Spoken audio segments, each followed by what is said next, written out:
Well, good morning, lovers of budget cars and bikes. Welcome back to the Blue Review, Matt. In other words, we've got some more tech to review. Today, we're going to be having a look at a very much budget option from MUCAR. This is the 682. Those of you who have been subscribed and following us for a while will know we did the 689BT a couple of months ago. Great scanner with a standalone VCI, AI assisted. It was just brilliant. This is the budget version, the little brother, if you will, of that. It also has an AI assistant, which we will test out to see if it's as good as the 689BT, but at a very much a budget price. These are sub 200 quid, I think. But looking at the spec sheet, these are going to be invaluable to home mechanics, DIYers, that kind of stuff. People like me, effectively, who know their way around a car and a scanner, and basically don't want to get confused with these £500,000 scanners, which they'll never actually use half the functions on. Maybe they just want an oil reset, maybe they want to injector coding, new glow plugs, or just,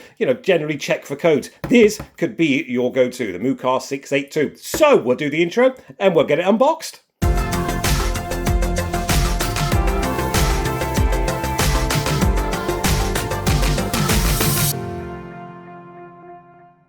Alright then guys, welcome back. We are at the back of the box just before I take it out of the box. Just to show you here, we're using a 6.2 inch high definition display, and it supports all OBD and EOBD, which is a new one to me. Diagnostic ECU and all ECU of the vehicle. Okay, the English translation's not going to be brilliant.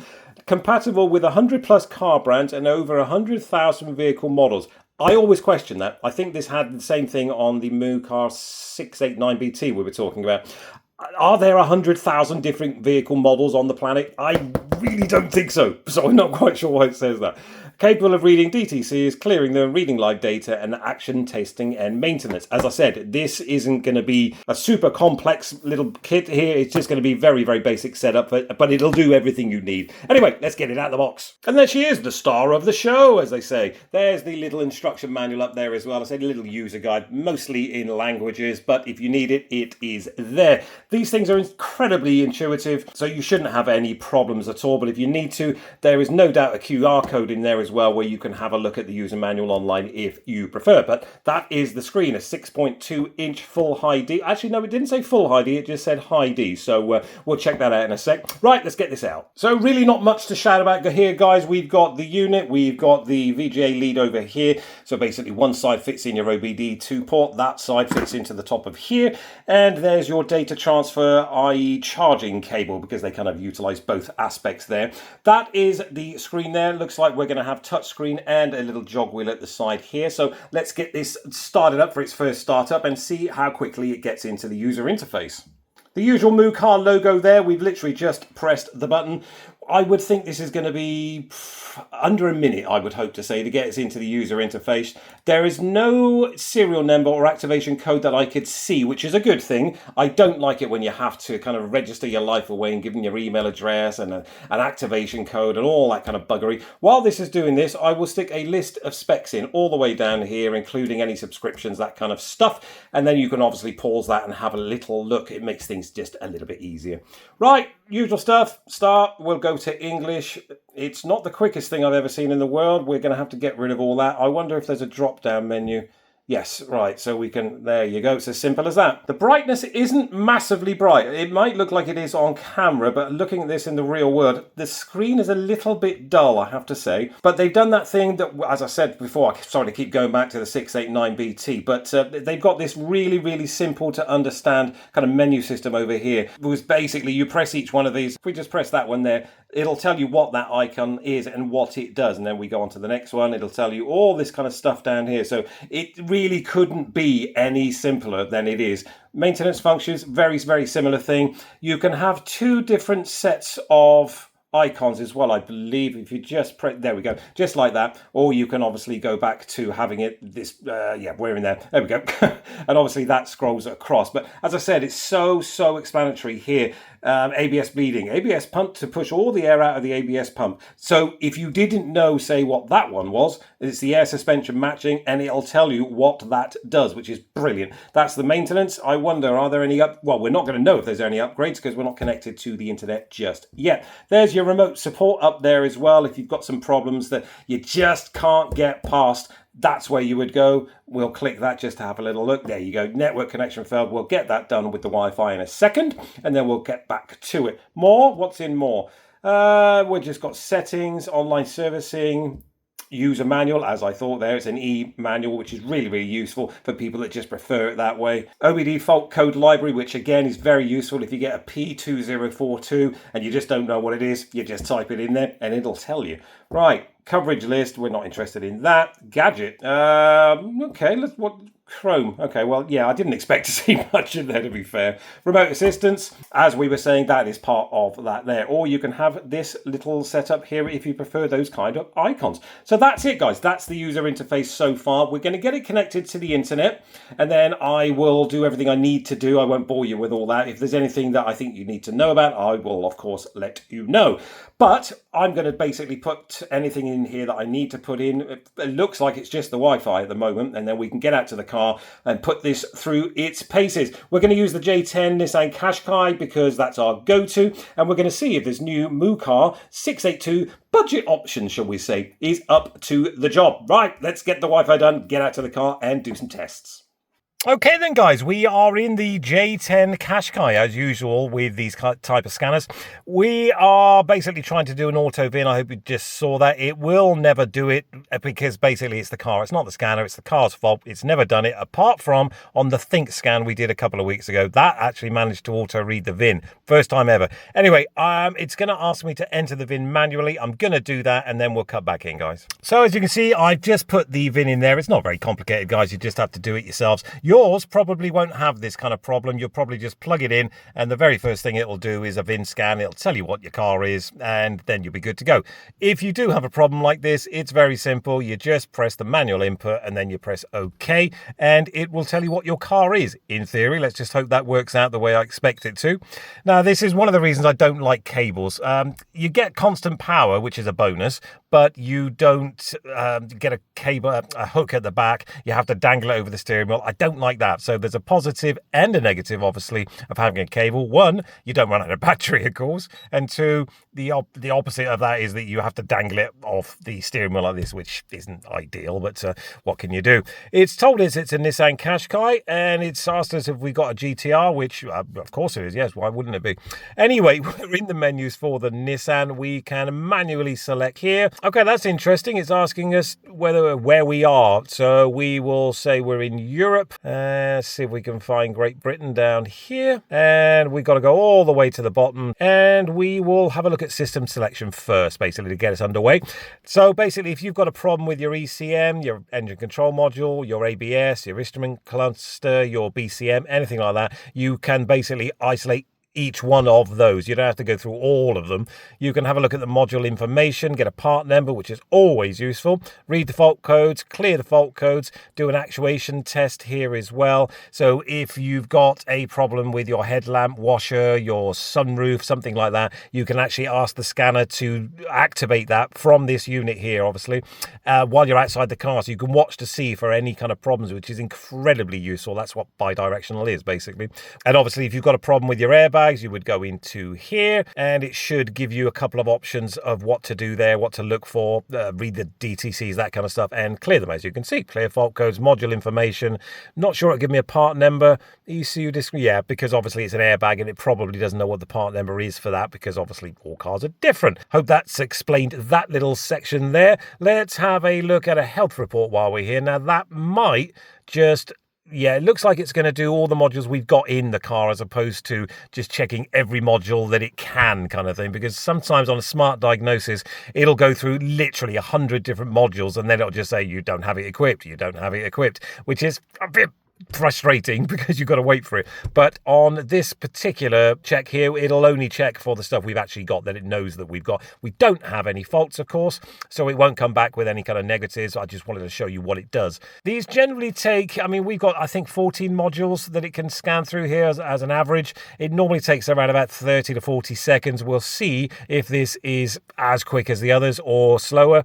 I doubt very much it'll be faster. Yeah, it's powering through now, as you can see. Another thing I'd like to see as well up here is you've got your battery percentage left, the time, and the voltage as well up here, which obviously if you started the car, you'd be able to see if that's changing. In fact, I'll even show you that now. If we just start the car ever so quickly, that should, there you go, change to 14.6. So if you had a problem and you weren't sure if it was the alternator, etc., etc., that's a very, very quick way of checking that out, because if that stays at 11.6 or something after you've started the car, it's your alternator, isn't it? Anyway, we're 93%. It's around about 45 seconds, I'd say. So, yeah, we've got no problems inside here, as you can see. If you did have a problem, you can basically just go straight into here and it will tell you what the problem is. Hopefully you can just read the fault code there, do an actuation test, data stream, etc., etc. So let's get back out of here. Now let's do a system scan. It'll scan. This might be the one where it does shitloads of stuff, but it might just be another name for exactly what it's just done, if that makes any sense. For some reason or another, the health report and the system scan all tend to be pretty alike in what they scan, so I'm not quite sure. Is it just to add an extra menu? I don't really know, if I'm honest, guys, because as you can see, it got stuck on the previous health report at 43%, then it fired through to 70%. If it does the same thing here, then, as I said, yeah, see, look, it fires through. I don't know why they call it a health report and a system scan. It's the same thing, isn't it, surely? Please put that in the comments below if I've just misread this and misunderstood it. But from what I know, they seem to be exactly the same bloody thing. Smart diagnosis is a different thing because, as you'll know from the more expensive scanners we've done, that will go through literally hundreds of different modules, and the stuff that it goes through is just mind-blowing. But we're not here to talk about that. This is a budget scanner at the end of the day. We're done. There you go, look.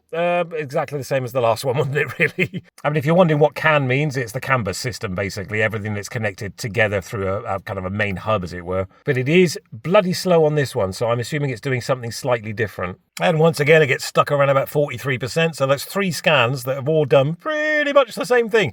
Obviously, if we had a more modern car with more modules inside, this would differ then, because if it's doing CAN bus system, it may find different things. If it's doing the smart scan, it's going to do little things that it didn't do on, say, the health report. But for a car like ours that has very limited modules, it's always going to be pretty much the same thing, isn't it? So 50%. This one has taken a little bit longer. That's the only difference I can see so far. So it's finished that.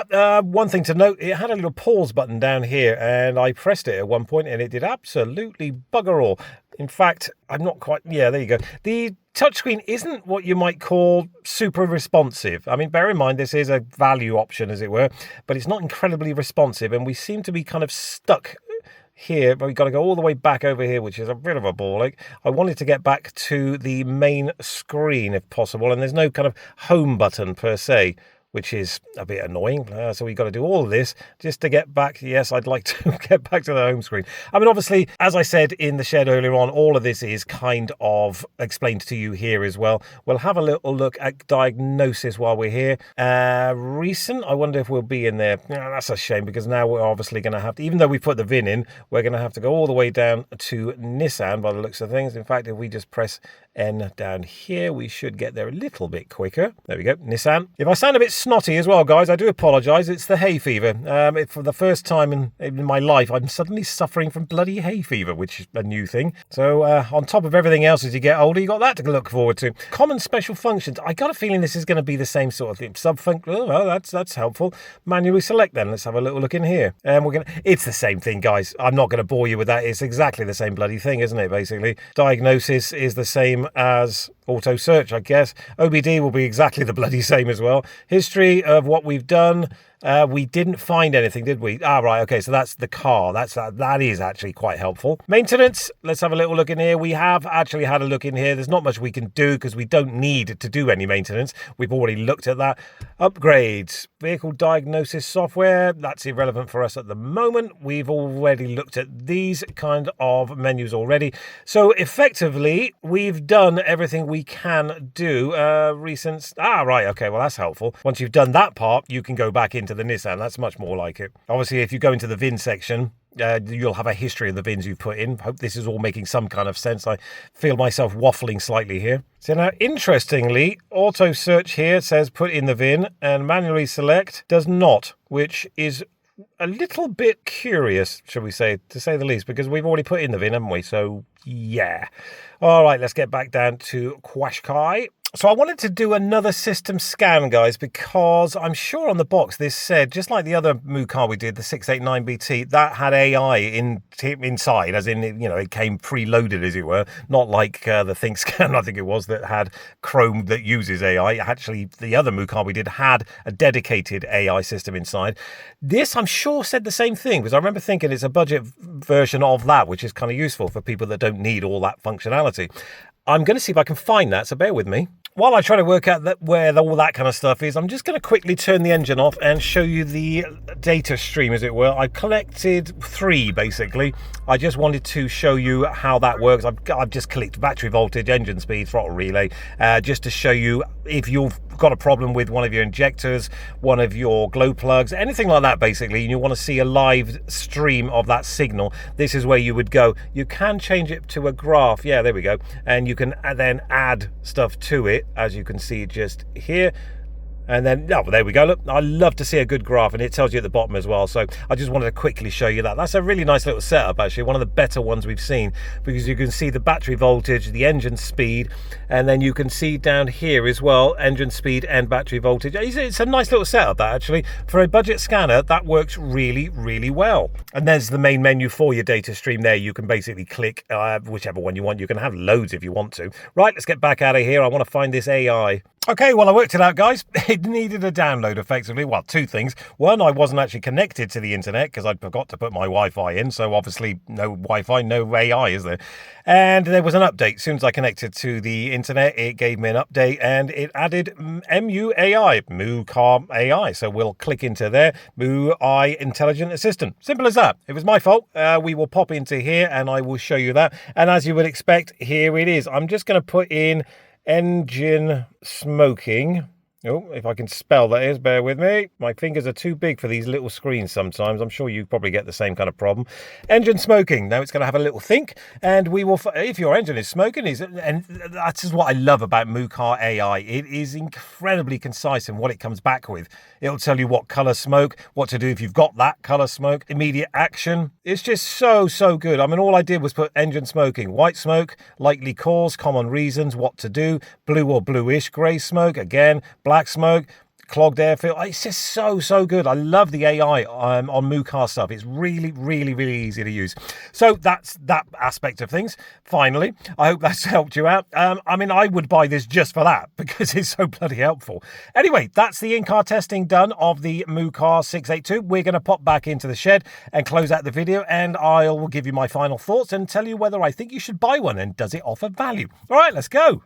All right then, guys, here we are back in the shed after testing the MUCAR 682. I think you'd have to agree, for the value, as in the cost of this unit, it does far more than I was expecting. I like the screen. I love the MUCAR interface, generally speaking. I love the way they use their menus and stuff. So if you are on a budget and you want something that's not just one of those little dongly things that anybody can buy and use on your mobile phone, you want something just a little bit better, I think the MUCAR 682 would be a great choice. I don't like the fact that cheaper scanners, you have to use a lead and all the rest of it. But at the end of the day, if you're going to buy a better value, budget, if you will, kind of option for your scanning tool, then, you know, you got to expect some compromises. And if that's the only compromise, which seemingly it is, I think it's a small price to pay. The link will be in the description, of course, guys. There will be no doubt a discount code, which I'll put in there. It'll be BCAB10 or 15 or whatever they deem to give us. And there'll be an affiliate link as well. So make sure you use the affiliate link and the discount code and you will get a better price. But from us at Budget Cars and Bikes, that has been a quick overview and test of the MUCAR 682. I like it. I really like it. That would be my kind of keep in the car device, because it doesn't take up a lot of room, as you can see. You can put it in the boot, in the glove box, whatever. And if, God forbid, get any problems, you know you can rely on it. And it's just sat in a drawer somewhere or in the car somewhere. And as I said, the link is in the description. Any questions, pop it in the comments section down below. Give this video a like, a share, a thumbs up. I would really appreciate that. And consider subscribing as well. We do a lot of these scanners these days and other stuff as well, tech related, plus camper vans, motorcycle reviews, car repairs, that kind of stuff. So if you consider subscribing, I'd really appreciate that too. But from us, that's the MUCAR 682. Hope you enjoyed it, guys. As I said, any questions, pop it in the comments section down below and we'll catch up in a couple of weeks. Thanks for watching, guys. Really hope it helped.